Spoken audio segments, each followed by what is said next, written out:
Nosso tema de hoje são dois benefícios previdenciários, que são o auxílio-doença e o auxílio-acidente, né? São os dois benefícios polêmicos. Nós iremos tratar aqui de diversas situações que vão trazer muita discussão para aqueles que militam na área previdenciária, para aqueles que pretendem se aprofundar na matéria em algum outro curso de especialização ou coisa parecida. Bem, na dinâmica da aula, quem estiver presente aqui pode eventualmente fazer perguntas que nós tentaremos resolvê-las aqui na nossa exposição. E para aqueles que estão nos assistindo no telepresencial, por favor, encaminhem as suas questões que nós, aí na altura das 10h30, nós iremos então selecionar essas perguntas e no retorno nós iremos respondê-las para que o desenvolvimento da aula seja o mais dinâmico possível. Tá ok? Primeiro de tudo, vamos falar sobre o auxílio-doença. O auxílio-doença é o benefício que se encontra previsto na nossa legislação previdenciária para uma determinada cobertura. E que cobertura seria essa? Uma cobertura para um risco social eleito pelo legislador constitucional, que é a incapacidade para o trabalho. Mas não é qualquer incapacidade para o trabalho, né, gente? É uma incapacidade que seja temporária, uma incapacidade total para aquela atividade, mas que seja temporária. Vocês já observaram na aula anterior, que fala sobre a aposentadoria por invalidez, que o benefício de aposentadoria por invalidez irá fazer a cobertura de uma incapacidade definitiva. Aqui não, aqui é diferente. Aqui a incapacidade é temporária. Uma incapacidade, portanto, que seja possível de ser recuperada a capacidade de trabalho deste segurado. Nessa condição, qual é o determinante, qual é o fato determinante que a lei elege para a concessão desse benefício? É o fato do segurado se encontrar incapacitado para o trabalho por mais de 15 dias. Por mais de 15 dias. Encontrou-se incapacitado por mais de 15 dias, a partir do 16º dia de afastamento, ele já vai ter direito ao benefício de auxílio-doença. Ele vai se afastar do trabalho, vai se afastar daquela atividade que ele possui a incapacidade para trabalhar e se encontrar, então, recebendo o benefício, para que ele tenha um tempo de recuperar a sua capacidade de trabalho, para curar a sua doença, para se recuperar de um tratamento e, finalmente, após o final desse período, ele pode retornar ao seu trabalho. Por isso que é o principal determinante, a característica desse benefício é a temporalidade. É a característica dele seja temporário. Finalizou o período, ele volta a recuperar a sua capacidade, ele volta à sua atividade. Ou do contrário, se não recuperar a capacidade, ele vai ter, então, que ser mantido em outro benefício. Será concedido para ele, então, outro benefício, que será o de aposentadoria por invalidez ou o de auxílio-acidente, que será objeto da aula de hoje também. O beneficiário dessa prestação é tanto o segurado, homem ou mulher, e ele tem uma característica também diversa de outros benefícios, que é a exigência de uma carência. Nós notamos que vários benefícios na nossa legislação possuem esse requisito, a carência. O que significa carência? Relembrando, carência é um tempo mínimo de contribuição para que, ao final desse período, o segurado faça jus a uma determinada prestação. No caso do auxílio-doença, essa carência que a lei exige é de 12 contribuições mensais. 12 contribuições mensais é a regra geral, pessoal. Finado esse período, terminado esse período, a partir do momento em que ele cumpriu a carência, ele terá direito a, se ficar incapacitado, terá direito a receber o benefício de auxílio-doença. É bom a gente notar que em legislações previdenciárias mais avançadas, esse requisito da carência é dispensado. Só em legislações que ainda se encontram em evolução, como é o caso da brasileira, nós temos esse requisito ainda da carência como sendo uma característica, não é? É importante a gente lembrar também, fazer um paralelo com o que nós vemos no dia a dia, de que muitas pessoas, quando identificam uma pessoa que se está recebendo o benefício do auxílio-doença, falam, de forma bem leiga, né, de forma bem informal, o determinado pessoa, o Joãozinho, ele está na caixa. Joãozinho está na caixa. Na verdade, quando a pessoa se refere, traz essa frase, na verdade ela está dizendo o quê? O João, ele está recebendo o benefício de auxílio-doença. Mas por que as pessoas dizem, o João está na caixa?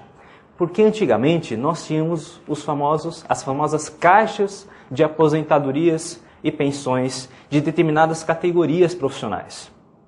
A origem da Previdência Social no nosso país, como no mundo inteiro, é uma proteção de forma determinada para certas categorias profissionais. Categorias fortes, como na época, na década de 20 ou década de 30, nós tínhamos a categoria dos bancários, dos ferroviários, dos industriários.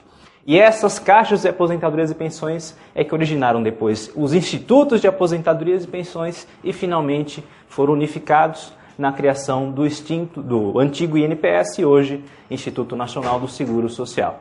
Mas a origem da expressão "está na caixa" é justamente essa. Antigamente, a pessoa recebeu o benefício das caixas de aposentadorias e pensões. Certo?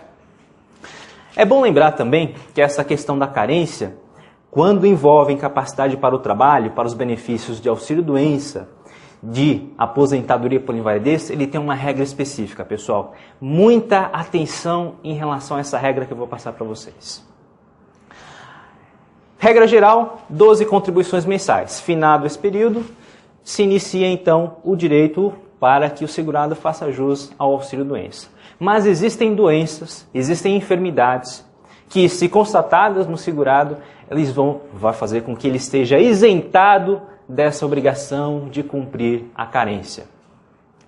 Essas doenças, elas se encontram elencadas numa portaria, a portaria número 2998/01, uma portaria conjunta do Ministério da Previdência e Assistência Social, e qual relata quais são as doenças que permitem que o segurado seja isentado desse requisito da carência. Não é? É bom lembrar também que existe também na própria Lei de Benefícios um dispositivo, o artigo 151, que também traz este rol de doenças. Mas este rol de doenças do artigo 151, ele é incompleto. Posteriormente, foi trazida mais uma enfermidade. Por favor, Dani, passa o próximo slide, como está sendo exposto aí para vocês. Olha só.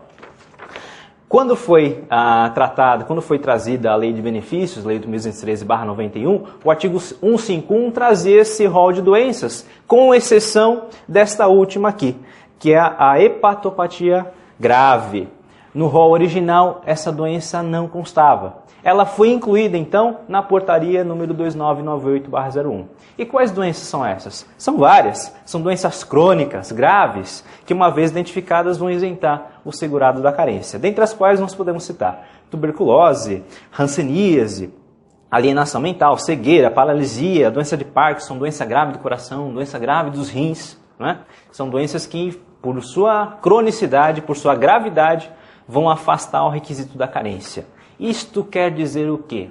A partir do momento que o segurado se filia à Previdência Social e se, porventura, ele se encontra incapacitado por alguma dessas doenças, não precisará verter essas 12 contribuições. A partir da sua filiação, se após a filiação surgir incapacidade decorrente dessas doenças, ele terá direito ao benefício.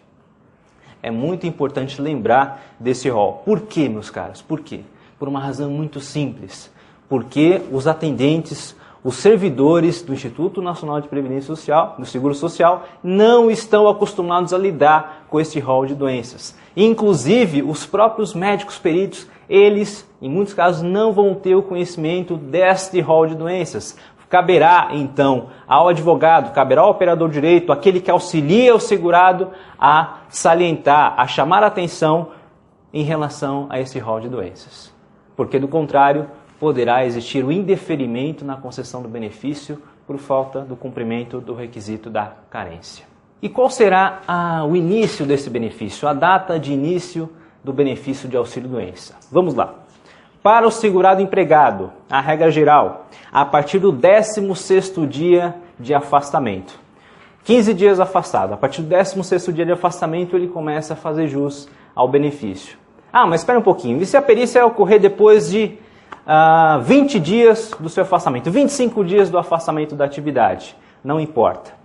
Nesse caso, se requerido o benefício dentro de 30 dias do afastamento, automaticamente o INSS retroage a data de início e vai iniciar o seu pagamento a partir do 16º dia de afastamento. Isso se considerarmos o segurado empregado. Para os demais segurados, como funciona essa regra? Funciona da seguinte forma. 15 dias de afastamento, a partir do 16º dia de afastamento da atividade por motivo de doença, faz jus ao auxílio. Mas, em contrapartida ao segurado empregado, para os demais segurados, o início do benefício retroagirá até a data do primeiro dia de afastamento do trabalho. Então, segurado empregado, 15º dia, 16º dia de afastamento, inicia-se o pagamento do benefício. Para os demais, o benefício retroage a primeiro dia de afastamento. Por que que isso ocorre? Porque para o segurado empregado, os primeiros 15 dias de afastamento correm da despesa do seu empregador. O empregador é que vai despender esses 15 primeiros dias de afastamento. Vai pagar o salário nos primeiros 15 dias de afastamento.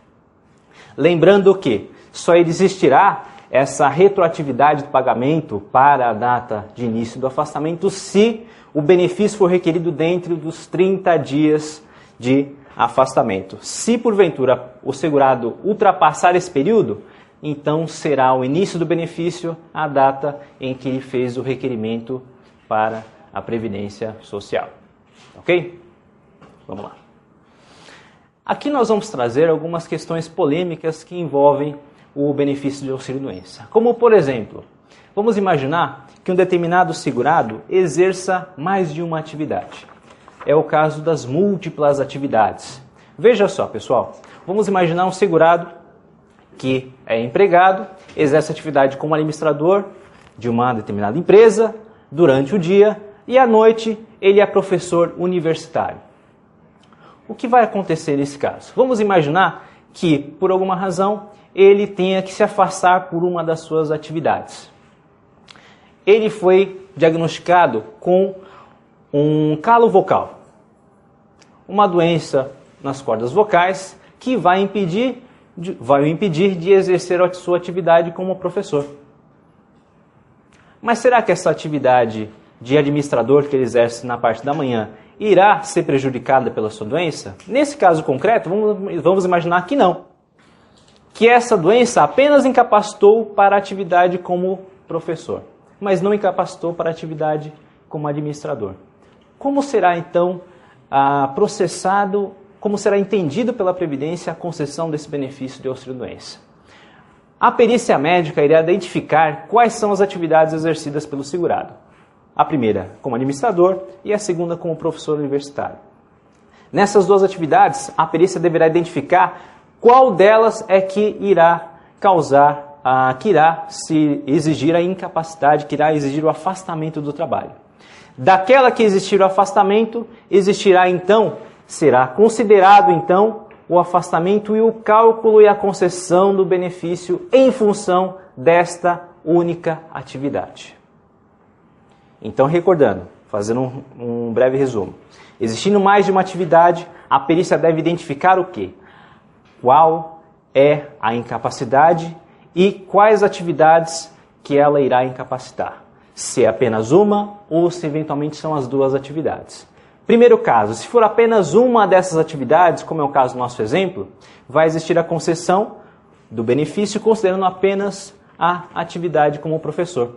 O cálculo do benefício, inclusive, levará em consideração os salários de contribuição desta atividade como professor.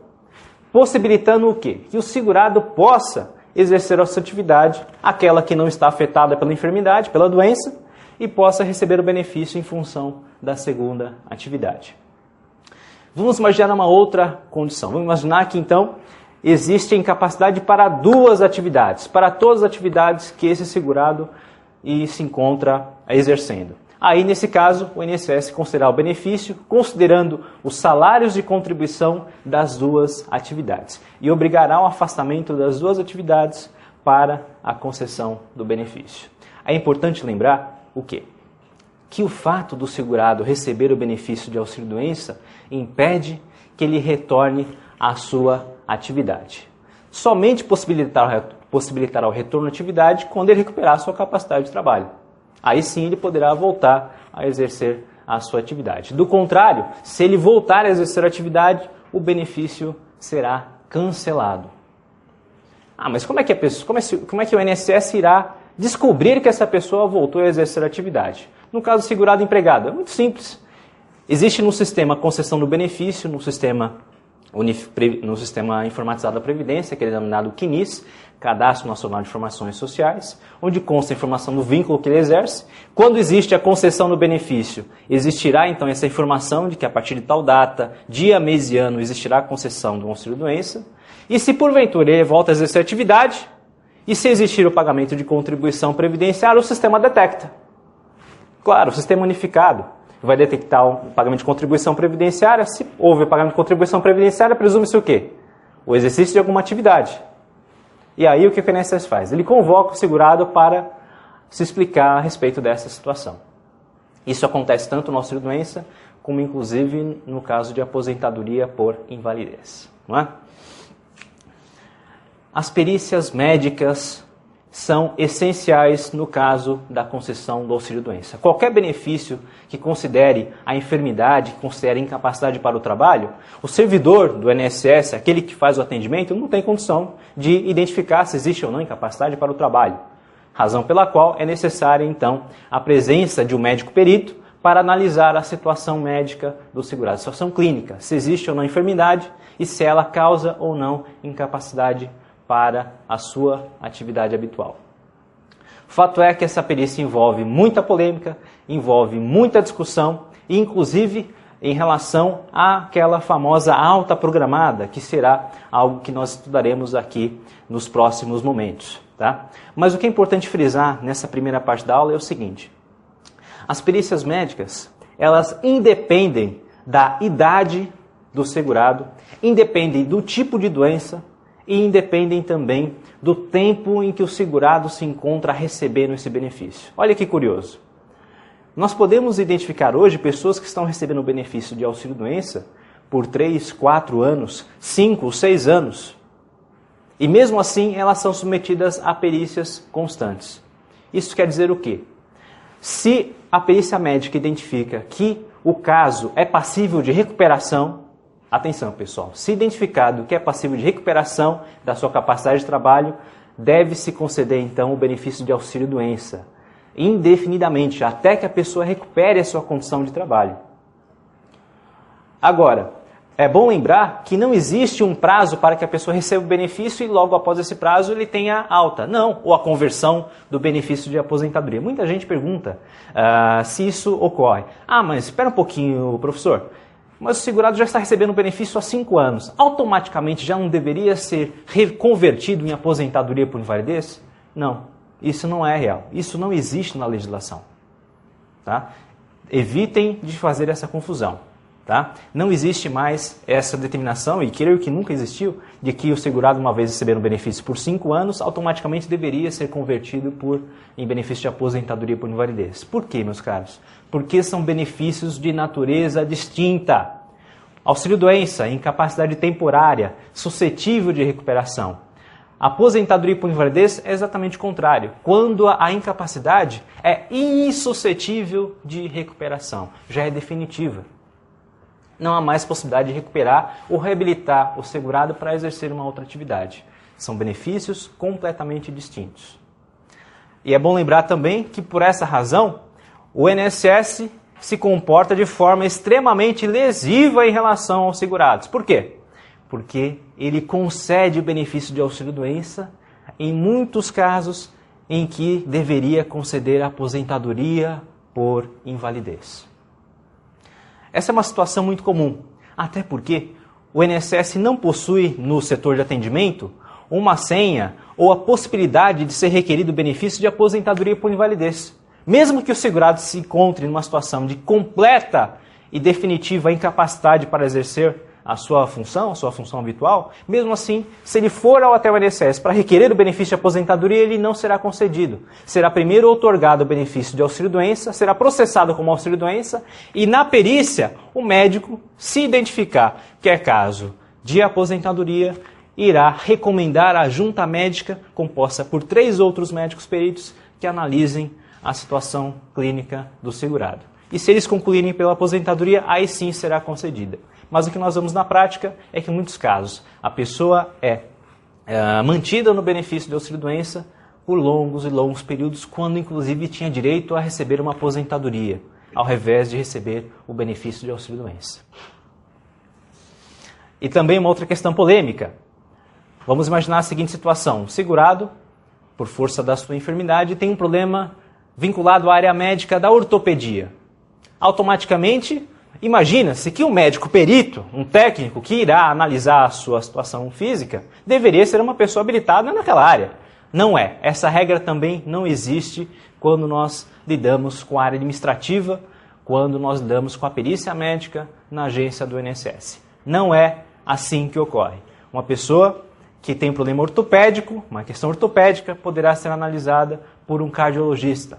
E é por aí que caminham todos os problemas que grande parte dos problemas que nós encontramos na área da perícia do INSS. Não há sequer especialização, vinculação de especialidade para o segurado ser submetido à sua perícia. Ou seja, essa perícia é absolutamente, sem qualquer sombra de dúvida, no mínimo, temerária.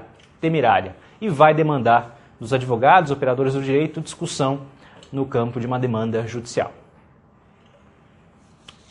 Existe uma particularidade na lei, no Regulamento de Previdência Social, no seu artigo 76, que diz o seguinte: o INSS, a perícia médica do INSS, se identificar que o segurado está incapacitado, mesmo que ele não tenha requerido o benefício, poderá processar a concessão do auxílio-doença de ofício, espontaneamente.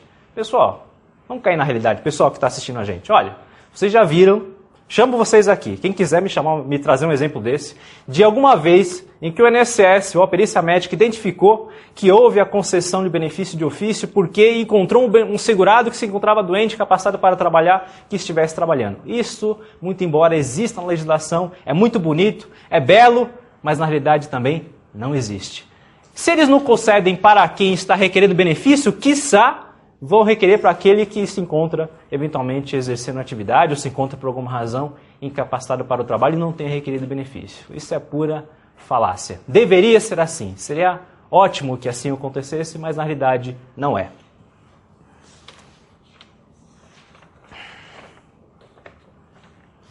Uma outra questão que envolve também o exercício de mais de uma atividade é quando o segurado, porventura, se encontra incapacitado para apenas uma das atividades de forma definitiva. Vamos voltar àquele primeiro exemplo. O administrador de empresa, que é também professor. Se por alguma razão esta enfermidade que ele é portador incapacitá-lo definitivamente para uma das suas atividades, o que vai acontecer? O INSS deve então conceder a aposentadoria considerando apenas uma atividade? Não. Existe uma regra que irá definir esta situação.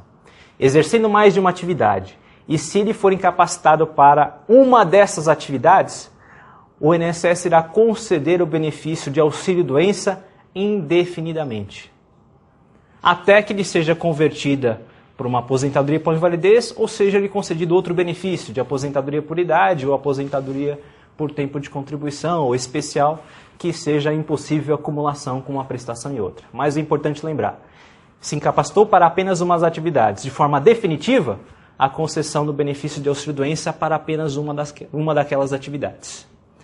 E o que é de todo polêmico também, porque essa situação abre muita chance para a perícia médica ser subjetiva, extremamente genérica. Porque vamos imaginar que o segurado exerça mais de uma atividade, pode considerar então o INSS que ele esteja incapacitado para apenas uma delas, quando na verdade ele está capacitado para as duas. Deveria então conceder qual benefício? De aposentadoria por invalidez e vai conceder o benefício de auxílio-doença. Vai caber uma ação judicial para concessão de aposentadoria por invalidez. A regra qual é que capacita isso? É aquele artigo que está anterior? Quando tem uma regra que concede benefício por causa de doença, né? Sim. Quer vir um outro. Qual é essa regra? Tem um artigo? Artigo 74 do Regulamento de Previdência Social. O artigo 74 é até bom a gente trazer um pouco mais de atenção a ele. Vamos lá, artigo 74. Quando o segurado que exercer mais de uma atividade se incapacitar definitivamente para uma delas, deverá o auxílio-doença ser mantido indefinidamente, não cabendo sua transformação em aposentadoria para invalidez, enquanto essa incapacidade não se estender para todas as atividades. Artigo 74 do Regulamento de Previdência Social, aprovado pelo Decreto 3.048/99. Então aí tem que ir para a Constituição para pedir.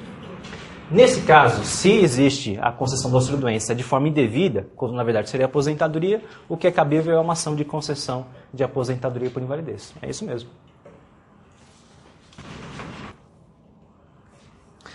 Vamos falar um pouco agora sobre uma questão que trouxe e ainda traz extrema polêmica quando nós tratamos do auxílio-doença, que é a questão da alta programada.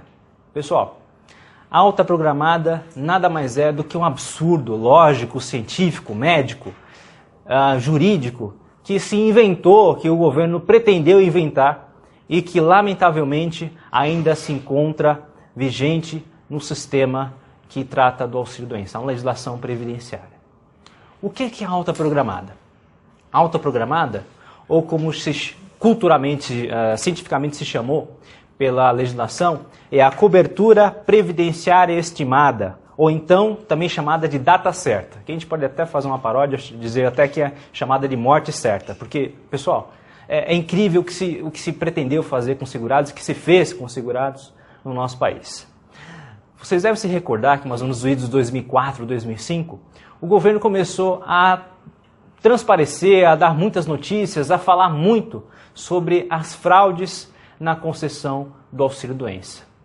E é geralmente assim que ocorrem as mudanças. Quando começa a se falar de fraude, quando começa a se falar em prejuízo no caixa da Previdência Social, é porque aí vem mudança. É sempre assim, não tem jeito. E não foi diferente quando nós tratamos aqui do auxílio-doença. O governo começou a falar muito sobre fraude, falar muito sobre despesas no auxílio-doença, e foi criada justamente uma saída para que o governo pudesse, então, fazer com que essa cobertura do auxílio-doença fosse de forma mais científica, fosse de uma forma mais adequada. Mas adequada para quem? Para o segurado? Não. Adequada para os cofres da Previdência Social. E o próprio nome diz, cobertura previdenciária estimada, alta programada.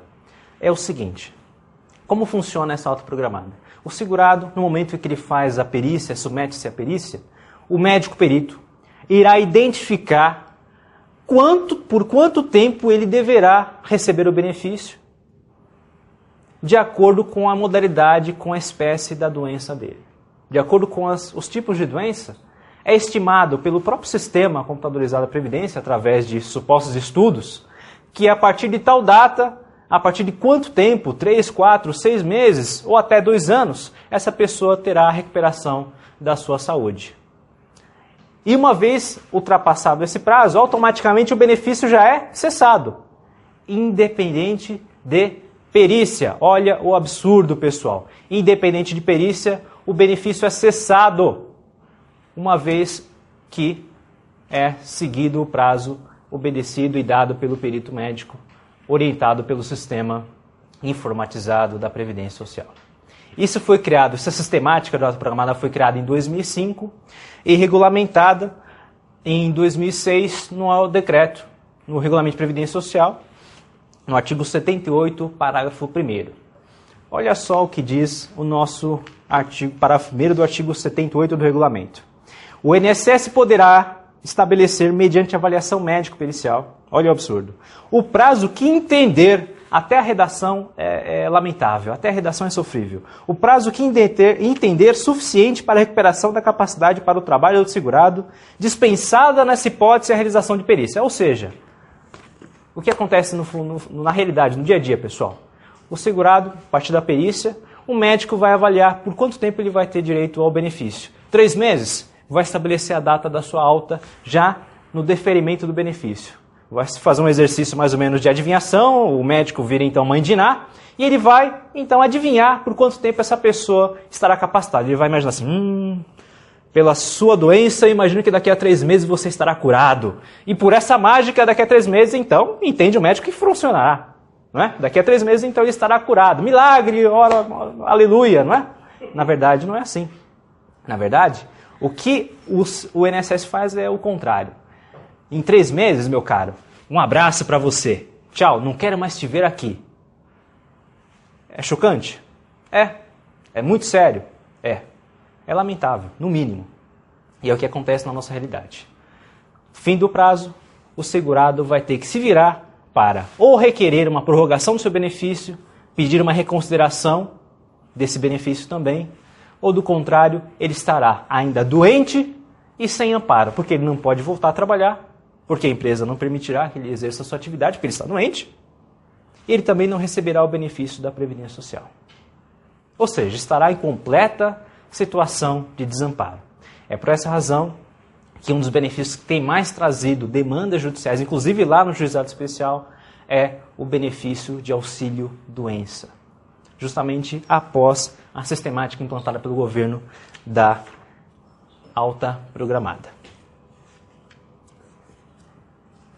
É curioso lembrar também que eu tive notícia que o chefe dos médicos peritos do INSS, ele foi convocado para participar de um congresso na área médica, para proferir uma palestra num congresso de área médica. E quando ele subiu à tribuna, a primeira coisa que ele disse foi o seguinte: eu sei que todos aqui estão querendo me perguntar sobre essa sistemática da alta programada, sobre como funciona, por que existe, por que não existe, por que existe conflito entre a conclusão de recuperação dada pelo médico particular, do segurado, aquele médico que atende o segurado, e o médico perito, mas eu vou dizer para vocês apenas o seguinte: eu trabalho para o INSS e o INSS é um órgão segurador. Meus caros, com essa frase, ele já diz qual é o entendimento do INSS, qual é a perspectiva em que o segurado tem quando ele comparece ao INSS. A perspectiva é a pior possível. O INSS realmente se comporta como órgão segurador, mas se comporta numa condição de como se estivesse tratando de uma relação privada, que nós estivemos lidando com a batida de um carro ou coisa simples assim. Nós estamos lidando com a vida das pessoas. Nós estamos lidando com a dignidade, com princípios fundamentais, com a recuperação da saúde, não é? Direitos protegidos pelo texto constitucional. Não é? Então, de uma forma simplista, o comportamento do INSS, no mínimo, é desrespeitoso, flagrante inconstitucionalidade quando se trata dessa alta programada. Né?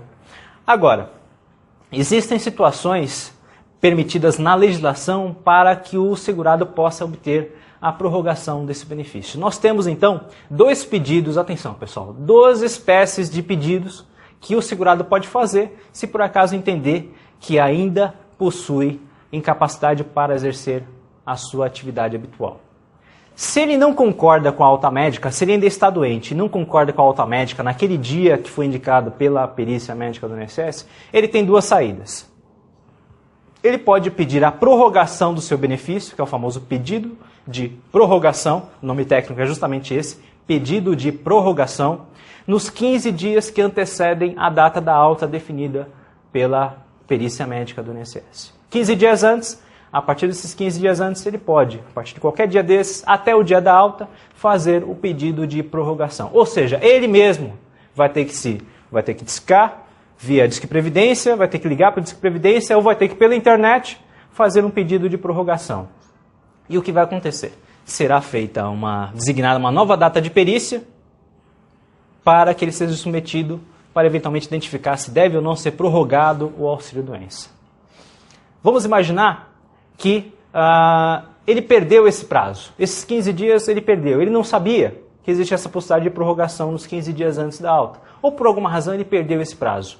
Está tudo perdido? Ele vai ter que entrar com outro pedido de benefício? Não. Ele ainda existe, ele ainda possui o direito mais a uma outra modalidade de pedido, que é o pedido de reconsideração. O PR, pedido de reconsideração, ele pode ser formulado até 30 dias a partir da data da cessação do benefício ou a partir da data em que o segurado tomou ciência da perícia desfavorável. Né? Submeteu essa perícia, naquele dia ele soube que foi indeferido o seu benefício. Ele ainda pode pedir, então, uma reconsideração. Qual é a diferença de um e de outro? Primeiro, em relação ao prazo, pedido de prorrogação 15 dias antes da alta, né? Pedido de reconsideração até 30 dias depois da cessação do benefício ou quando ele for cientificado da perícia desfavorável. E a principal distinção que nós podemos lidar também é a seguinte: o pedido de reconsideração, ele fará com que o segurado seja submetido a uma perícia com outro médico perito. No pedido de prorrogação não existe essa possibilidade. Ele pode até acabar fazendo perícia com outro médico, mas regra geral não existe essa distinção. No pedido de reconsideração, sim, ele vai fazer a perícia com outro médico perito. Até porque vai se reconsiderar a conclusão do médico anterior. Não poderia, então, o mesmo médico reconsiderar a sua conclusão anterior. Não é? No pedido de prorrogação, não. Pode existir até essa possibilidade, mas, regra geral, não existe essa característica. Ele pode fazer perícia até com o mesmo médico que já havia dado alta para ele. E se aquele médico já deu alta para ele, você acha que ele vai prorrogar esse benefício? Em muitos casos, não. Porque ele já definiu a alta. E o que é mais grave, em muitos casos, o sistema impede a prorrogação do benefício. O próprio sistema já determina que, ultrapassado aquele prazo, o benefício será acessado, independente da condição subjetiva, da situação fática, da circunstância em que se encontra o segurado. Vai dar alta e um abraço. Meu amigo, se você quiser receber o benefício novo, ou espera 30 dias para dar uma nova entrada no requerimento, ou então vá para a via judicial. É isso que, lamentavelmente, nós encontramos nessa questão que envolve o auxílio-doença. Uma forma de se tentar amenizar esses efeitos nefastos, extremamente viciosos, que tratam dessa alta programada, foram diversas ações judiciais, inclusive ações civis públicas, que foram interpostas para coibir esse procedimento da alta programada. Além desse efeito extremamente prejudicial de você obrigar que a pessoa, mesmo adoentada, tenha que requerer o benefício, tenha que agendar via telefone, ingressar no site da Previdência para fazer um pedido de prorrogação ou reconsideração, se obriga também o segurado, que o segurado, até a data da nova perícia, ficasse sem receber o seu benefício. O que era mais grave ainda. Além dele ter todo esse trabalho de ter que, 15 dias antes, calcular, se agendar, se atentar para que requeresse a prorrogação, além disso, quando solicitada a prorrogação, ele tinha que fazer uma nova perícia que podia demorar 1, 2, 3, 4 meses, e entre a alta médica dada para ele, a cessação do benefício e a nova perícia, e até a implantação, a reimplantação do benefício, ele ficava sem receber o auxílio-doença e sem poder voltar a trabalhar também. Ou seja, existiam momentos em que o segurado ficava até 3, 4 meses sem receber o seu benefício, esperando a conclusão da nova perícia. É justamente por essa razão que muitas ações foram distribuídas, mandato de segurança, uma avalanche de ações foram interpostas com a finalidade de coibir esse procedimento da alta programada. Pois não, doutora?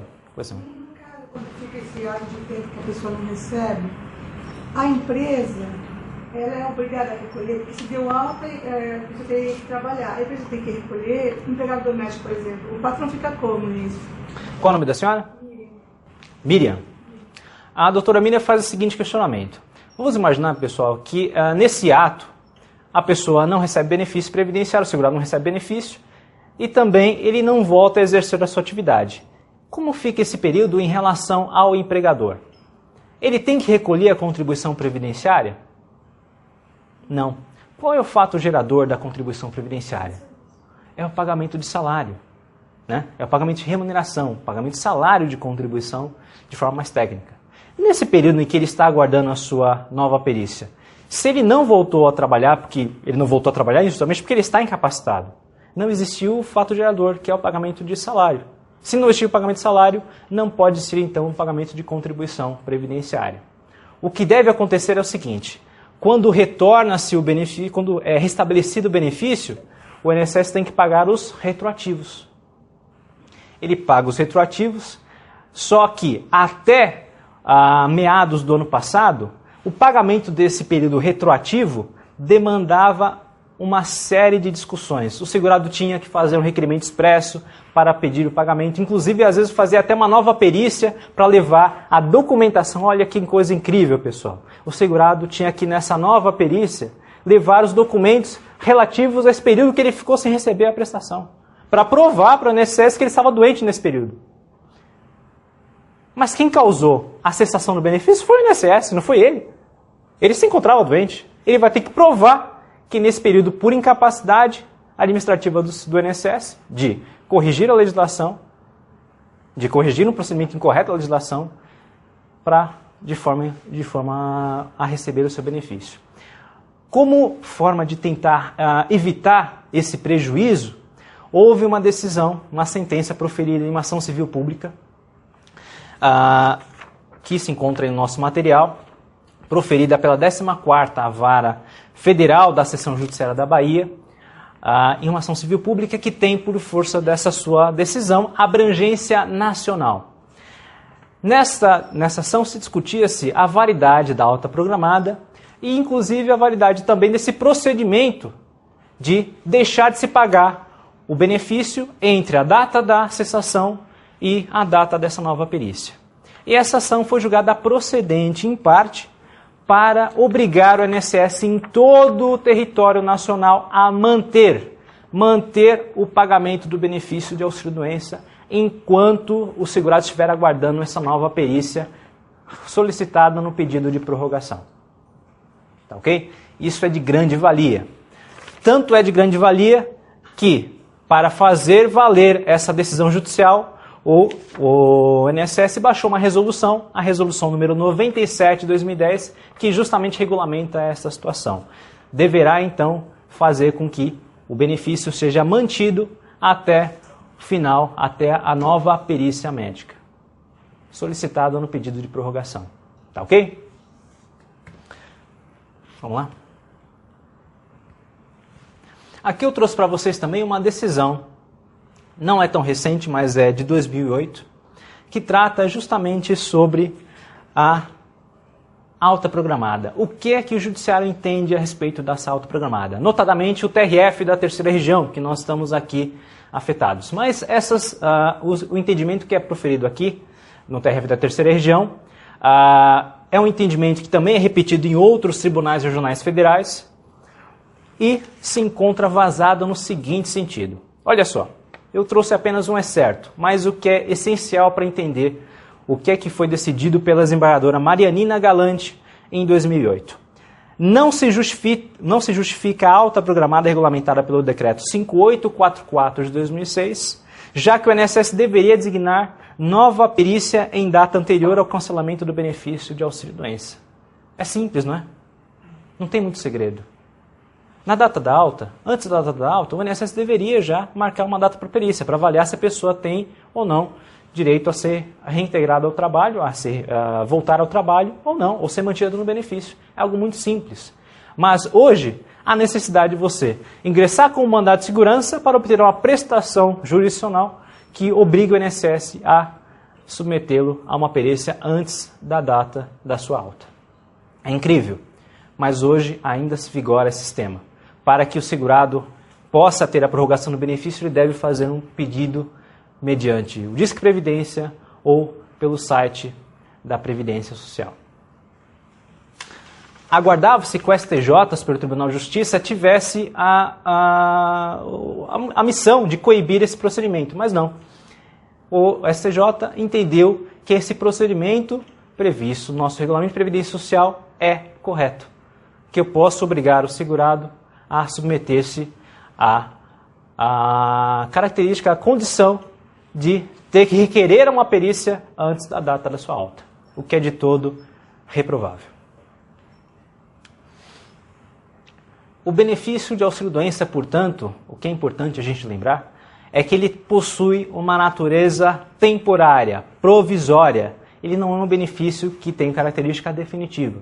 Isso quer dizer o quê? Cessada a incapacidade para o trabalho, o segurado pode voltar a exercer a atividade que exercia anteriormente. Isso chama muita atenção, principalmente quando nós lidamos com algumas doenças crônicas, doenças graves, que trazem alguma discussão, como, por exemplo, uma pessoa que é portadora de câncer. Imaginamos até que uma pessoa portadora de câncer, pela gravidade da sua doença, podia, então, fazer jus a um benefício diverso, como, por exemplo, de aposentadoria por invalidez, só pelo fato de que é possuidor de uma doença crônica. Mas, infelizmente, não é assim. E é bom que a gente faça essa distinção, por quê?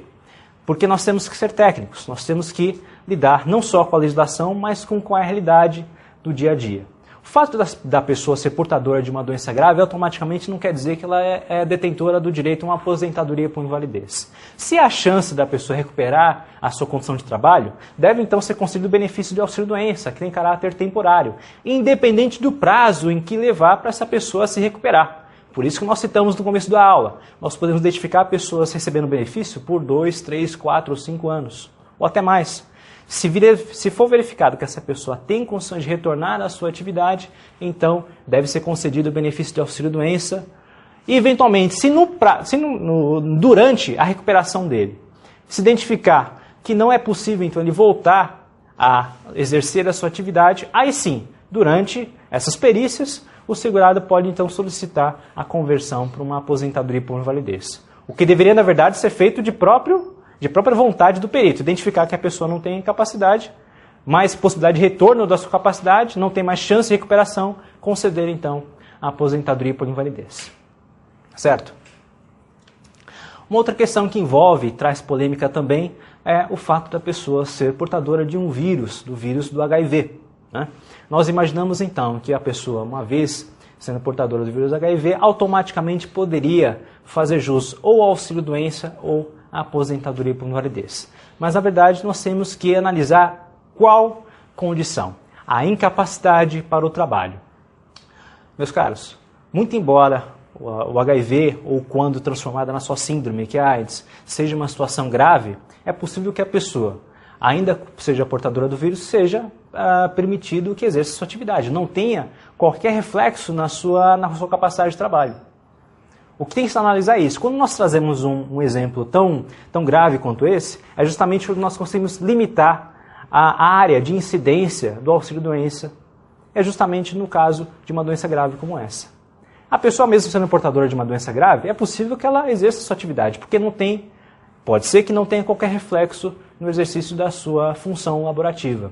Agora, o contrário. É possível que a pessoa seja portadora do vírus HIV e sim, ela tenha que se afastar do trabalho. Seja porque o tratamento é agressivo à sua saúde, nós temos casos em que o próprio coquetel, a própria medicação que a pessoa toma para fazer com que as suas células sejam controladas, as células do vírus sejam controladas, causam incapacidade. Não é a doença, não é a síndrome, mas é a própria medicação que pode causar incapacidade para o trabalho.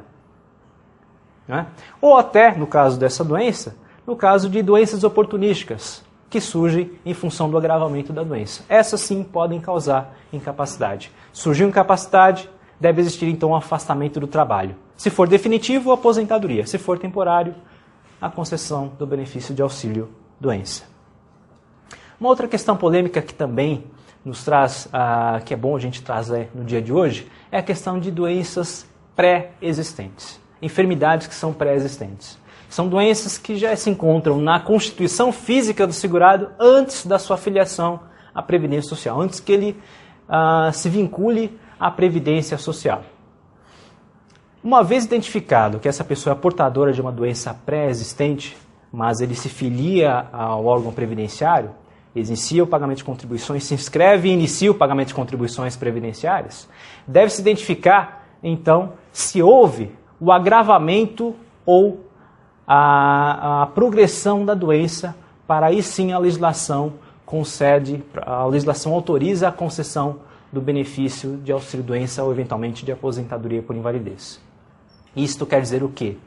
O nosso artigo 71, parágrafo 1º do Regulamento de Previdência Social, autoriza a cobertura do INSS, o pagamento de benefício em caso de doenças pré-existentes, mas com uma condição, com a condição de que somente existirá o pagamento de benefício quando existir um agravamento, uma progressão da doença que cause incapacidade para o trabalho.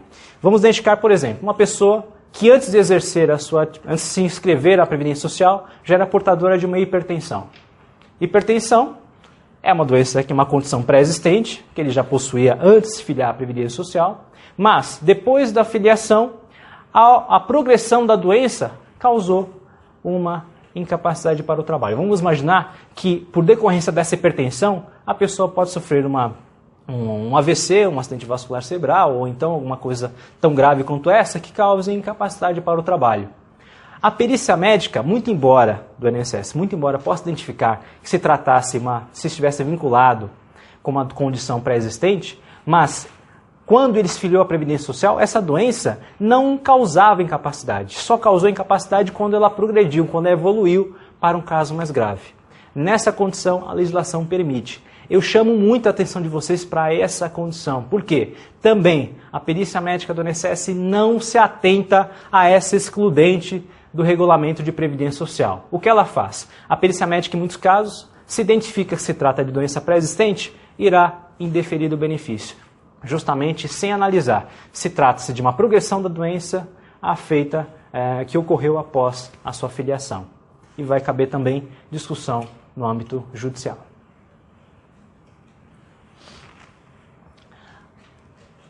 A legislação previdenciária, ela regulamenta também as situações que envolvem acidentes do trabalho. Nós encontramos tanto na Lei de Benefícios quanto no Regulamento de Previdência Social as situações em que o INSS irá considerar a enfermidade do segurado como um acidente do trabalho. Por essa distinção, existirá a concessão do benefício de auxílio-doença, mas em duas modalidades distintas. A primeira delas é o auxílio-doença acidentário, que ele é identificado pelo sistema previdenciário por um código diferenciado. Todos os benefícios previdenciários possuem um código específico. Benefício de aposentadoria por idade, que é o famoso B42, aposentadoria por tempo de contribuição, B42, aposentadoria por idade, B41.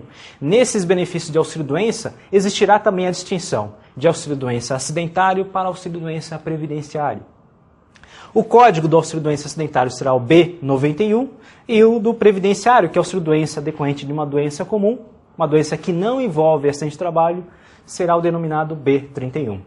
A carta de concessão do benefício de auxílio-doença, ela identifica já a modalidade do benefício, se se trata de auxílio-doença acidentário ou um auxílio-doença comum, que é denominado previdenciário.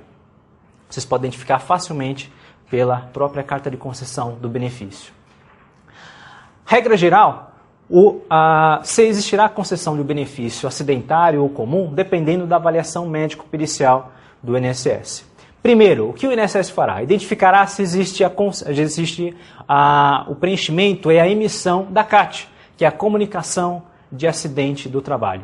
O empregador, no caso de uma relação empregatícia, é obrigado a efetuar esta emissão da CAT. Emitida a CAT, será identificado pela perícia médica do INSS e irá conceder o benefício acidentário.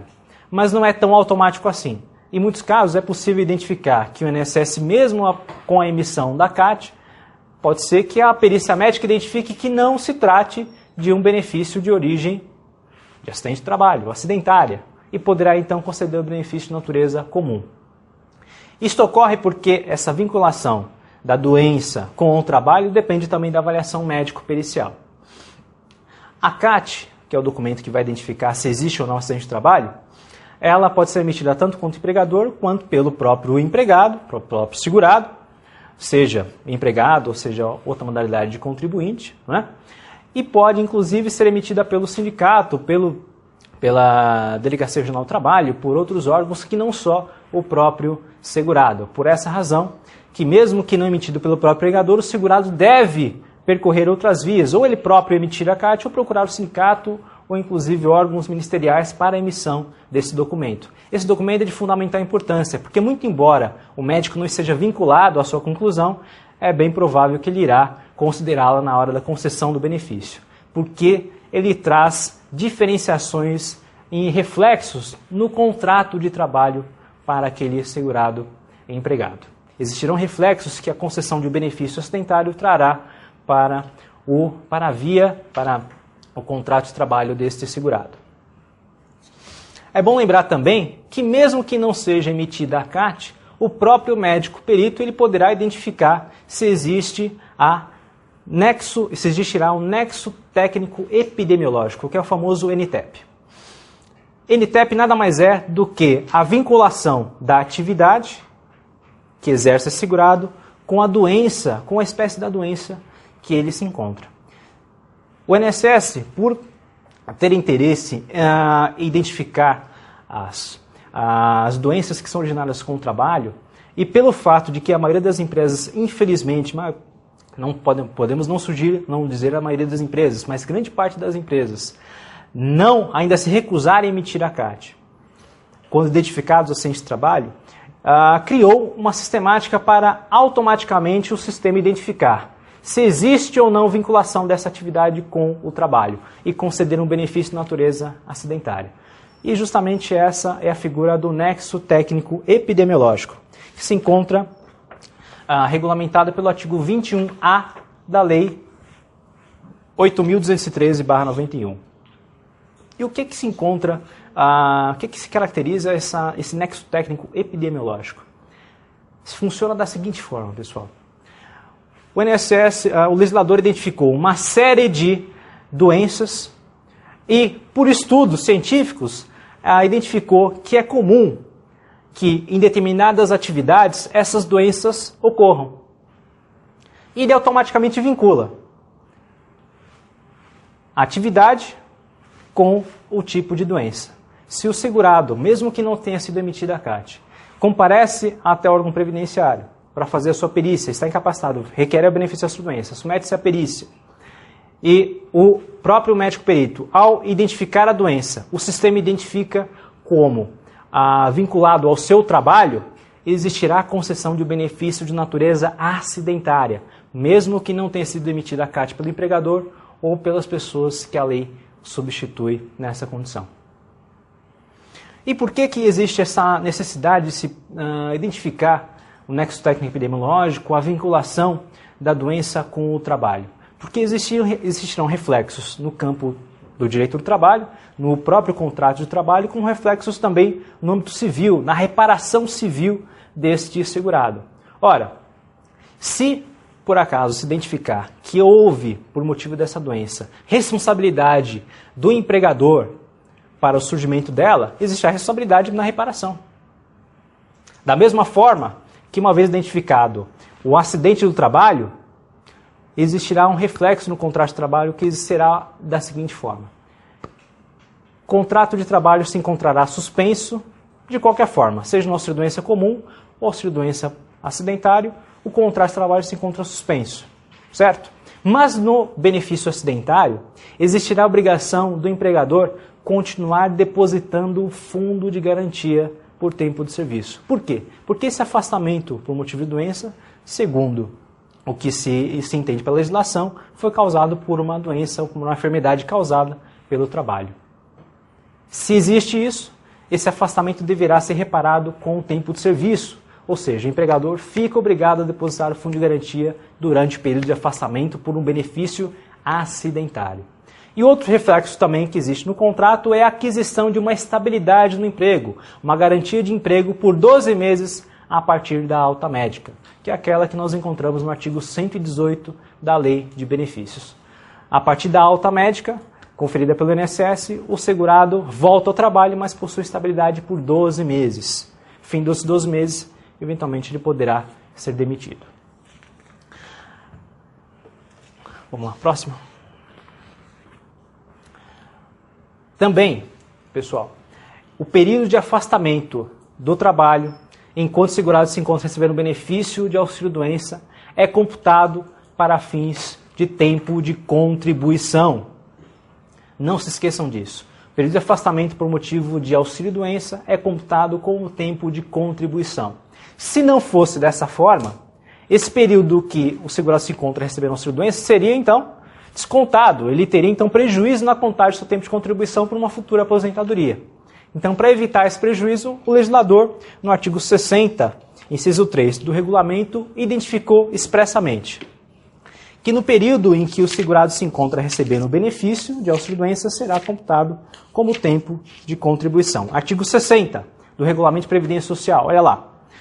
Até que lei específica discipline a matéria, são contados como tempo de contribuição, entre outros. Inciso 3, o período em que o segurado esteve recebendo auxílio-doença ou aposentadoria por invalidez entre períodos de atividade. Olha que coisa curiosa. O legislador colocou então essa expressão, entre períodos de atividade. Isso quer dizer o quê? que deve esse auxílio-doença, para ser computado como um tempo de contribuição, estar intercalado entre o início de uma atividade e uma outra atividade no final. Isso quer dizer o seguinte: a partir da alta do auxílio-doença, para que ele seja considerado, segundo o entendimento da autarquia, o que é de todo equivocado, para que ele seja considerado como tempo de contribuição, então, o segurado vai ter que voltar a exercer uma atividade, ou, na pior forma, verter uma contribuição previdenciária para que esse período seja convertido e considerado como tempo de contribuição. Isto é absolutamente equivocado, muito embora conste na legislação, isso é absolutamente ilógico. Como é que eu vou obrigar que esse período de afastamento, para ser considerado como tempo de contribuição, tem que existir uma atividade após a sua alta? Não tem qualquer lógica, não tem, obedece a qualquer critério científico, mas na prática do dia a dia é assim que funciona. Para que ele seja convertido como tempo de contribuição e assim considerado, deve existir então atividade no final da concessão desse benefício. Ok? Vamos lá? Vamos identificar aqui quais são as hipóteses que vão trazer a suspensão do benefício do auxílio-doença. O legislador propriamente indica quais são essas situações em que vai provocar a suspensão do benefício. A primeira delas qual é? A ausência na perícia médica. O segurado faltou à perícia por motivo injustificado. O seu INSS então fará o quê? Suspenderá o benefício e, a partir do momento em que ele comprove que faltou a essa perícia por motivo justificado, existirá o restabelecimento dessa prestação. Do contrário, o benefício será cessado, ele vai ter que fazer um novo requerimento. Olha só que situação complicada. E uma segunda situação que pode promover a suspensão do pagamento de benefício, que também é de todo polêmica, é quando o segurado ele deixa de submeter-se ao tratamento médico para a recuperação da sua saúde. O legislador então entende que o segurado, na pior das hipóteses, ele quer ficar doente para receber o benefício, ficar em casa, como se fosse algo que fosse desejável de todas as pessoas. Então, se identifica a perícia que ele não submete a tratamento médico, é uma das hipóteses que o INSS poderá suspender o benefício. Salvo duas exceções. Quando o segurado nega-se a fazer cirurgia, porque ele não é obrigado a fazer um tratamento cirúrgico, ou quando ele se nega a fazer transfusões de sangue, geralmente por motivos religiosos ou não. Independe da razão. O legislador não identificou o motivo. Mas, transfusão de sangue e tratamento cirúrgico, o segurado não é obrigado a submeter-se. E não existirá, então, suspensão do benefício nessas duas hipóteses. Ou quando ele deixa de submeter-se à reabilitação profissional. O INSS, quando identifica que o segurado necessita submeter-se a uma recolocação, a um processo de reabilitação para que seja considerado habilitado para uma atividade com restrições ou para uma outra atividade, inclusive, se ele deixa de submeter-se a esse processo de reabilitação, o INSS pode suspender o benefício. De outra forma, quando ocorre a cessação do benefício do auxílio-doença? Vamos lá.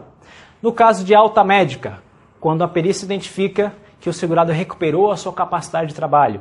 Identificada a recuperação da capacidade, é concedida a alta e o benefício será automaticamente cessado. Segundo, com a morte do segurado. E terceiro, com a transformação desse benefício em aposentadoria, seja ela por invalidez, idade e tempo de contribuição especial, ou quando da concessão do auxílio acidente.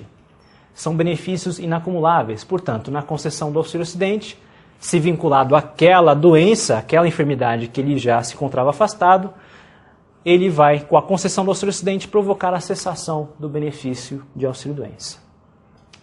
E qual vai ser o valor desse benefício? É importante a gente falar também, porque isso traz alguma discussão. O valor desse benefício corresponde a 91% do salário de benefício, ou seja, a média aritmética simples dos maiores salários de contribuição correspondentes a 80% do período contributivo do segurado. Essa é a média. Sobre essa média esse é o salário de benefício, e sobre essa média será calculado um coeficiente de 91%.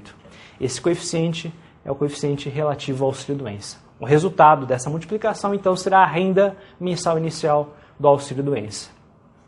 Notadamente, nós podemos identificar que esse benefício, então, é pago no valor menor do que o de aposentadoria por invalidez. A aposentadoria é de 100% do valor do salário de benefício. O auxílio-doença é de 91%. É justamente aí onde surge o interesse do INSS em manter esse segurado recebendo auxílio-doença. Porque ele depende de um valor menor. Mantém auxílio-doença e depois de muita discussão, se o segurado inclusive tem que ingressar com a ação judicial, aí sim vai ser concedida a aposentadoria por invalidez. E se nós identificarmos então uma situação diversa, vamos identificar que esse segurado, ele já tinha direito à aposentadoria por invalidez, mas ele é mantido no auxílio-doença. Ele tem um prejuízo financeiro, porque ele recebe um benefício no valor menor do que ele teria direito.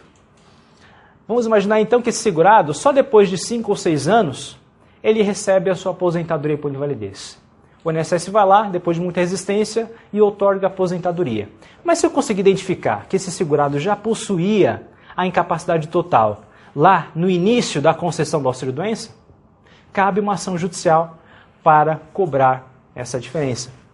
Para pedir, então, a retroação da data de início do benefício da aposentadoria por invalidez. É uma ação que visa retroagir a data de início da aposentadoria, coexistindo com a data em que foi identificada a incapacidade total e definitiva para o trabalho, que em alguns casos pode até identificar na data de início do auxílio-doença.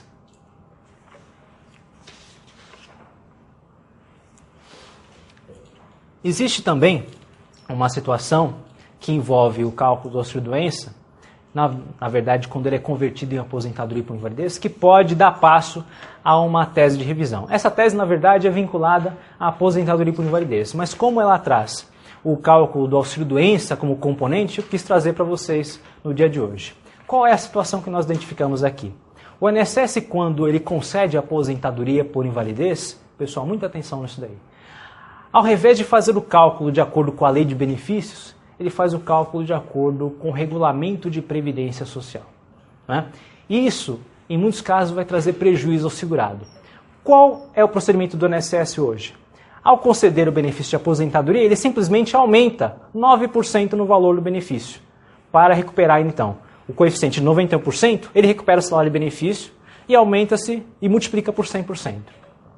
Em muitos casos vai dar prejuízo para o segurado. Qual é o procedimento correto? O procedimento é aquele previsto no artigo 29, parágrafo 5º da Lei de Benefícios.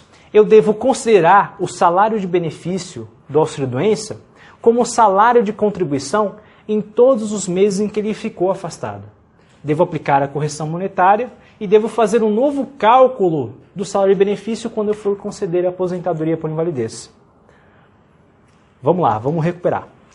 Eu considero, quando vou conceder a aposentadoria por invalidez, eu considero como salário de contribuição naquele período que o segurado ficou afastado recebendo auxílio-doença, eu considero o salário de benefício daquele auxílio-doença como salário de contribuição mensal. Enquanto ele estava afastado, nos meses que ele ficou afastado, eu vou indicar como salário de contribuição o salário de benefício, a média salarial do auxílio-doença, que serviu de base de cálculo para o auxílio-doença. E vou mensalmente indicar como salário de contribuição. Esse salário de contribuição ele tem que ser corrigido monetariamente e sobre esses salários que estão no período de afastamento é que eu vou fazer um novo cálculo para assim apurar a aposentadoria por invalidez. Essa divergência de cálculo existe porque a Lei de Benefícios identifica o cálculo como se encontra, que eu expliquei para vocês agora, e o Regulamento de Previdência simplesmente autoriza a conversão de um benefício de 91% para 100%. Só que o erro está justamente no fato de que o regulamento ultrapassou a sua missão, que era simplesmente regulamentar. Ele não regulamentou, ele simplesmente fez o quê? Ele ultrapassou o critério que estava eleito pelo legislador. E se isso ocorrer, o que vai acontecer? Prejuízo ao segurado? Existe, então, se corrigir através de uma ação revisional para fazer com que o cálculo seja aquele visado pelo legislador. Nós temos aqui um conflito de normas em razão da hierarquia. A legislação ordinária determina um cálculo e o regulamento o decreto que deveria apenas regulamentar o que está previsto na lei, ultrapassa e cria um novo critério de cálculo. Isso está equivocado. Mas só para citar, como a questão é polêmica, hoje a Turma Nacional de Uniformização do GEF, ela entende que essa tese de revisão ela é favorável, ela realmente existe, e o STJ diz o contrário. Diz que realmente o cálculo feito estabelecido pelo Regulamento de Previdência Social é o que está correto. E ainda não existe uma definição, a Turma Nacional decide de uma forma e o STJ define de uma outra forma diversa. Por enquanto, ainda que não exista a definição, eu, por enquanto, estou ingressando com ações revisionais, explicando para os clientes que existe essa divergência na jurisprudência, e vamos aguardar, então, a pacificação, claro, e esperando que ela seja favorável para o segurado. Meus caros, agora vamos falar sobre o auxílio acidente. Ah, mas espera um pouquinho, professor, o senhor já falou de auxílio doença acidentário. Auxílio doença acidentário não é auxílio acidente? Não é a mesma coisa? Não é a abreviação do nome? Não. Auxílio acidente é um benefício também diverso do auxílio doença. Como a gente trata de auxílio doença por acidente de trabalho, muita gente confunde o auxílio doença acidentário com o auxílio acidente, mas são benefícios de natureza completamente distintas. O auxílio doença é pago na situação dos segurados que encontram incapacitado temporariamente para o exercício da atividade. O auxílio acidente é pago como forma de indenização. A lei fala, é pago como forma de indenização por uma sequela que reduza ou prejudique a capacidade para o trabalho. Permite, inclusive, que a pessoa volte a exercer a sua atividade, reabilitado em uma outra ou então com restrições médicas. Ele pode voltar a exercer a atividade laborativa e vai receber, por força dessa redução da sua capacidade laborativa, um benefício denominado de auxílio-doença, de auxílio-acidente, pago de forma mensal pelo INSS a esse segurado. Então, desfaçam se eventualmente tiver essa confusão, desfaçam agora. O auxílio-acidente é pago em forma de indenização por uma sequela. Após o tratamento médico, se for identificado que existe uma sequela definitiva, e essa é a palavra-chave, uma sequela definitiva que cause uma redução da capacidade, o benefício que o INSS deverá pagar é o benefício de auxílio-acidente. Traz muita polêmica também, por quê? Porque o INSS, como órgão segurador, em muitos casos, quando a pessoa tem direito a esse benefício, ele irá negar. Ele nega o benefício, dá alta médica do auxílio-doença, cancela o auxílio-doença, manda o segurado trabalhar sem pagar o auxílio-acidente. É aí que vai caber a postulação judicial para a concessão do benefício de auxílio-acidente. Em muitos casos, o INSS não concede. Somente na via judicial nós iremos conceder o benefício, nós iremos obter a concessão do benefício do auxílio-acidente para o segurado. Não é? O benefício do auxílio-acidente ele independe de carência. E muito embora o nome possa trazer alguma confusão, o benefício não é só destinado para as enfermidades que causam sequelas decorrentes de acidentes do trabalho. Não só. A legislação hoje outorga esse benefício para acidentes de qualquer natureza, não só os benefícios, não só de origem de acidentes do trabalho, mas de acidentes de qualquer natureza. Ou seja, se por alguma enfermidade, por alguma doença, o segurado ficar incapacitado parcialmente para o trabalho, tiver uma dificuldade para exercer a sua atividade laborativa habitual, ele terá direito ao auxílio-acidente, mesmo que não seja acidente do trabalho. É claro, se for decorrente de acidente de trabalho, também tem direito se causar uma sequela. Mas o que é importante frisar é que não só quando envolve acidente de trabalho, mas sim quando envolver qualquer sequela que incapacite parcialmente a capacidade de trabalho do segurado. Ok? Esse benefício ele é pago de forma mensal. Ele, segundo a legislação, não substitui o salário de contribuição, que também traz muita polêmica, não é? Ele é otorgado na forma de uma indenização pela sequela. O auxílio-acidente, na sua origem, ele era pago de uma forma tarifada. Na perícia se identificava qual era a espécie da incapacidade, qual era o reflexo dela na sua capacidade de trabalho, e se pagava uma indenização única, de uma vez só, tarifada de acordo com aquela sequela que se identificava no corpo do segurado. Essa tabela, então, identificava a parte do corpo, a incapacidade do segurado, e de uma forma única era paga essa prestação. Só que identificava-se a seguinte situação: o segurado, ele muitas vezes recebia aquele cheque, aquela indenização. O que ele fazia? Ele comprava lá, trocava o carro, comprava um carro, gastava aquele dinheiro com alguma outra coisa, o dinheiro ia embora. E o que acontecia? Ele ficava desamparado. Né? Então a legislação resolveu fazer então que esse benefício fosse pago de uma forma mensal, para que possibilitasse que ele tivesse uma garantia dessa recuperação, dessa sequela que ele tinha de forma definitiva. E hoje é assim que se existe. O início desse benefício será então a partir da identificação, seja através da perícia médica, administrativa ou até da judicial, de que houve uma incapacidade, uma sequela que trouxe uma incapacidade parcial e definitiva para o trabalho. Identificou essa sequela, incapacita para o trabalho de forma parcial, existirá o direito a receber o benefício de auxílio acidente. Bom, próximo. Pode passar.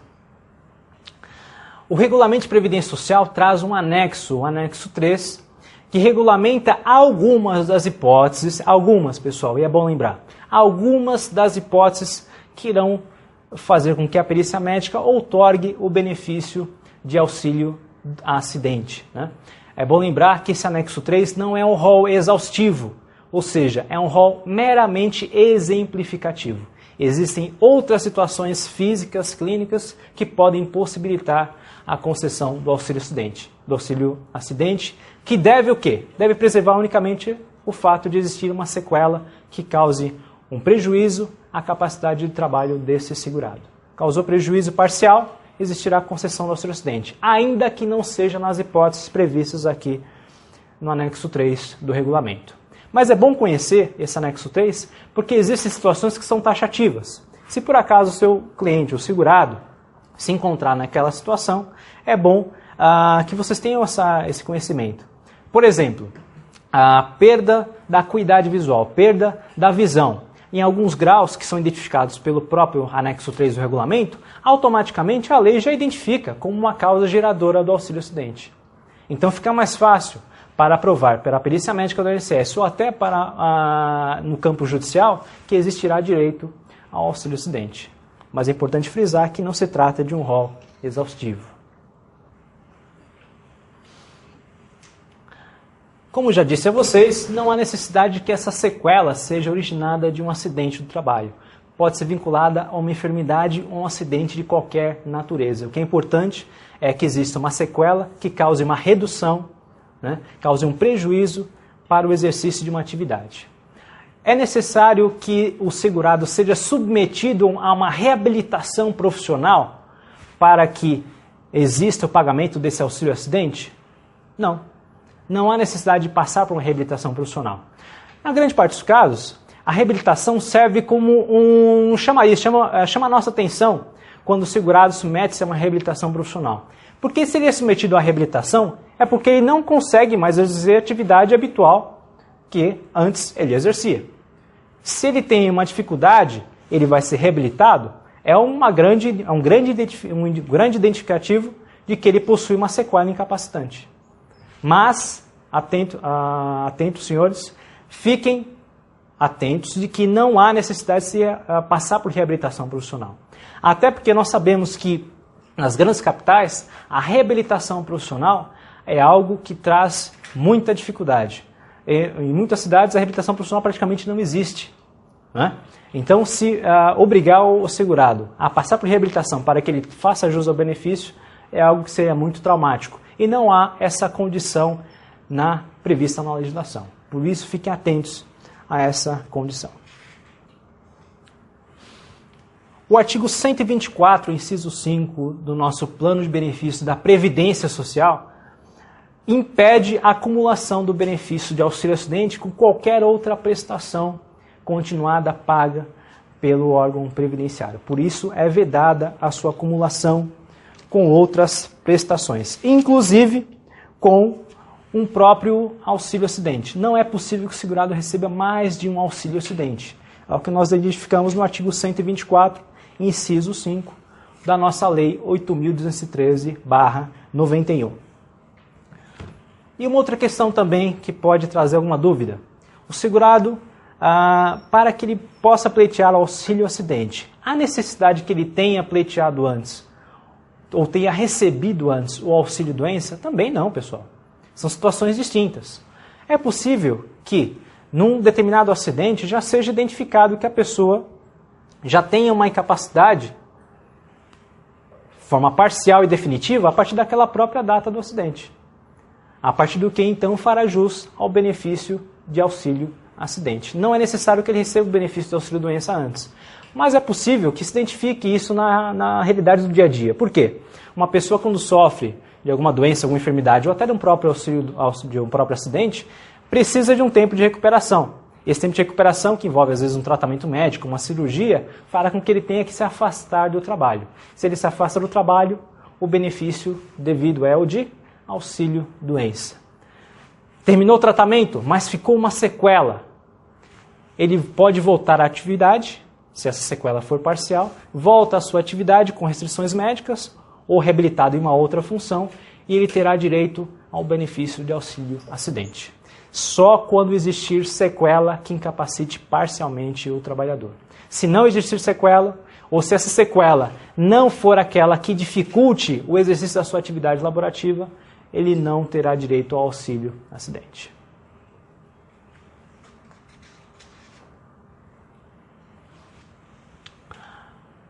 Hoje, como a legislação impede o pagamento do auxílio acidente cumulativamente à aposentadoria por tempo de contribuição, invalidez ou qualquer outra modalidade, como substituição a esta possibilidade, o legislador resolveu incluir o valor recebido pelo segurado a título de auxílio acidente como um adicional ao seu salário de contribuição mensal. Olha só. Quando é concedida a aposentadoria por tempo de contribuição, vamos identificar esse exemplo. Concedida a aposentadoria por tempo de contribuição. Como é calculado o benefício? Média dos salários de contribuição corrigidos. Se esse segurado receber um benefício de auxílio acidente, esse valor do benefício deve ser somado ao seu salário, à sua remuneração mensal, para fins de ser considerado como salário de contribuição. Essa é a regra que nós encontramos no artigo 31 do nosso plano de benefícios de previdência social. Isso foi uma forma que o legislador resolveu para tentar amenizar uma outra questão, que é, antigamente, o benefício de auxílio-doença, de auxílio-acidente, era pago de forma definitiva e de forma vitalícia para o segurado. Mesmo se ele recebesse uma aposentadoria, se fosse concedida uma aposentadoria, ele continuava recebendo um auxílio-acidente. Por quê? Porque é uma indenização pela perda dessa capacidade de trabalho. Se a aposentadoria permite que a pessoa continue a exercer a atividade, né, porque não obriga essa pessoa a se afastar da sua atividade habitual, o fato é que essa sequela continua. E o auxílio-acidente continuava sendo pago de forma vitalícia, até quando o segurado viesse a falecer. Mas o que aconteceu foi o seguinte, o legislador em 97 resolveu tirar a vitaliciedade do benefício do auxílio-acidente, mas como substitutivo ele criou essa possibilidade de integrar o salário de contribuição, somar ao salário de contribuição o valor mensal do auxílio-acidente na hora de fazer a média para fins de aposentadoria. Certo? Próximo. E o que é importante a gente também salientar é o valor do benefício. Qual vai ser a renda mensal inicial desse benefício? A renda mensal inicial será o equivalente a 50% do salário de benefício referente ao auxílio-doença. Aquele auxílio-doença calculado, aquela média aritmética que deu origem ao salário de benefício do auxílio-doença, servirá de base de cálculo para se apurar o auxílio-acidente. Será multiplicar 50% sobre o salário de benefício do auxílio-doença. Ou seja, é um valor menor do que o auxílio-doença, mas ele permite que a pessoa seja reintegrada às suas antigas funções. Seja com restrições médicas ou seja reabilitada em alguma outra atividade. Não é?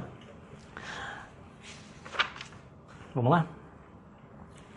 E é por essa razão que trouxe trouxe uma forte discussão jurisprudencial o fato do auxílio-acidente perder a sua vitaliciedade.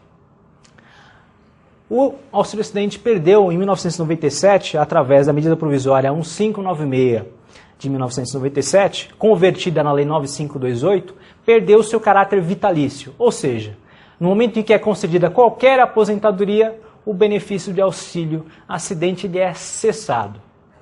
É calculado o benefício do auxílio-acidente juntamente, somando-se o salário de contribuição, mas ele é cessado e é concedida uma aposentadoria por tempo de contribuição. Só que as modificações legais não devem se olvidar, não devem se esquecer de que a legislação e a Constituição Federal permitem e garantem a proteção ao direito adquirido. Ora, vamos imaginar que esse auxílio-acidente tenha sido concedido antes da modificação legal. Esse auxílio-acidente, portanto, ele possui o caráter de vitaliciedade. Mesmo que tenha sido concedida uma aposentadoria no ano de 2000, 2005, uma aposentadoria hoje, em 2011, o fato é que esse auxílio-acidente que o segurado percebe tem caráter vitalício. O entendimento jurisprudencial majoritário é que esse auxílio-acidente tenha sido concedido antes da inovação legal, que ocorreu em 11 de novembro de 1997, com a edição da medida provisória. Se o auxílio-acidente foi concedido antes dessa data, ou então se refere a uma lesão incapacitante ocorrida antes de 11 de novembro de 97, então ele possui caráter vitalício. O fato do INSS ter cessado esse benefício quando da concessão da aposentadoria por tempo de contribuição faz com que o segurado possa pleitear judicialmente o restabelecimento desse benefício. Pois não, doutor? No caso desse, a cessação do INSS observaria o agregamento do valor para a contagem do cálculo da aposentadoria. No caso de uma concessão judicial, de um restabelecimento judicial, como que ficaria esse cálculo? Seria invertido, seria recalculado? Qual o nome do colega? Ednei. O doutor Ednei faz o seguinte questionamento. Olha só. Quando da concessão desta aposentadoria, como foi identificado aqui na nossa exposição, o INSS ele deve fazer então a soma desse auxílio-acidente com o valor do salário de contribuição mensal para conceder essa aposentadoria. Não é? Ou seja, se ocorre essa soma de valores, então com a concessão, com o restabelecimento judicial desse auxílio-acidente, ocorreu então duas situações que seriam supostamente incompatíveis. Mas será que são incompatíveis, doutor Ednei? Eu imagino o seguinte: o auxílio-acidente, ele, muito embora a legislação diga que ele não substitui o salário de contribuição, nós podemos entender sim que ele substitui o salário de contribuição de uma forma parcial. Por quê? Houve uma perda da capacidade de trabalho. Se houve uma perda da capacidade de trabalho, houve um prejuízo, ainda que parcial, de remuneração também, de que ele possa percorrer, aí possa conseguir obter uma maior remuneração por força do seu trabalho. Então, a legislação nesse campo, nesse aspecto, ela está equivocada. Ela substitui sim o salário de contribuição. E nós sabemos que se o auxílio-acidente, para fins, a lei de benefícios, substitui então o salário de contribuição, ele é somado, vai se conceder a aposentadoria. Eu particularmente entendo que mesmo com o restabelecimento do valor do auxílio-acidente por força de decisão judicial, ainda assim não deverá interferir no cálculo da aposentadoria por tempo de contribuição uma vez concedida. Por quê? Porque aquele auxílio-acidente substitui uma parte desse salário de contribuição. E vou até mais. Vamos imaginar o seguinte aspecto. Vamos imaginar que a pessoa já contribuía pelo teto quando ela exercia a sua atividade. Ou seja, se ela contribuía pelo teto, pelo limite máximo de contribuição, o fato dela de ser concedida aposentadoria, a soma desse auxílio-acidente não vai interferir no cálculo. Ou seja, vai ter prejuízo para ela. Se for mantido o benefício de aposentadoria sem o restabelecimento do auxílio, vai ter prejuízo financeiro para ela. Porque essa aposentadoria está cobrindo apenas o salário de contribuição referentes à sua atividade, sem a integração do salário decorrente do auxílio-acidente. Ok? Agora, no caso do INSS, conceder sem tirar o auxílio-acidente, mas ele não contar, qual seria o mais conveniente? Ele contar esse auxílio-acidente da época do direito adquirido dessa contagem da aposentadoria ou não? o correto seria manter o pagamento do auxílio acidente, tá? Mas observando essa regra que o próprio legislador indica, que deve ser somado ao salário de contribuição mensal. Tá? Isso pode até servir de base para uma tese de revisão. Eu somar o valor do auxílio acidente ao salário de contribuição mensal para recuperar o valor dessa aposentadoria. E mesmo assim manter o valor do auxílio acidente. Entendo como possível, muito embora não exista hoje jurisprudência passível. Qual o entendimento hoje judicial? O entendimento judicial é que é possível que o INSS faça a revisão do cálculo, extirpando o cálculo do auxílio acidente, do salário de contribuição, e faça essa divisão. Pague a aposentadoria calculada com base no salário mensal, sem auxílio acidente, e pague de forma separada a aposentadoria com auxílio acidente. Tá? Em muitos casos, mesmo essa separação do valor será muito mais vantajosa do que a integração do valor do auxílio acidente ao salário de contribuição. Tá ok? Uma última coisa que eu gostaria de citar é que esse entendimento que envolve a discussão, que envolve a concessão do auxílio acidente anterior a 97, hoje é objeto inclusive de uma súmula da Advocacia Geral da União, que é a súmula enunciada número 44. Isto quer dizer o quê? O entendimento já é tão favorável ao segurado que é cabível a acumulação do auxílio com aposentadoria, desde que seja anterior a 97, que a própria advocacia não recorre mais às decisões favoráveis. Ou seja, o INSS cancelou, é cabível a ação de restabelecimento, inclusive pedindo-se tutela antecipada. E, em muitos casos, tem sido concedida porque o entendimento é majoritariamente favorável à pessoa do segurado. Muito obrigado, então, pela participação de vocês, gostaria de agradecer, espero que a gente possa se encontrar em outras oportunidades. Então, muito obrigado e até uma próxima vez.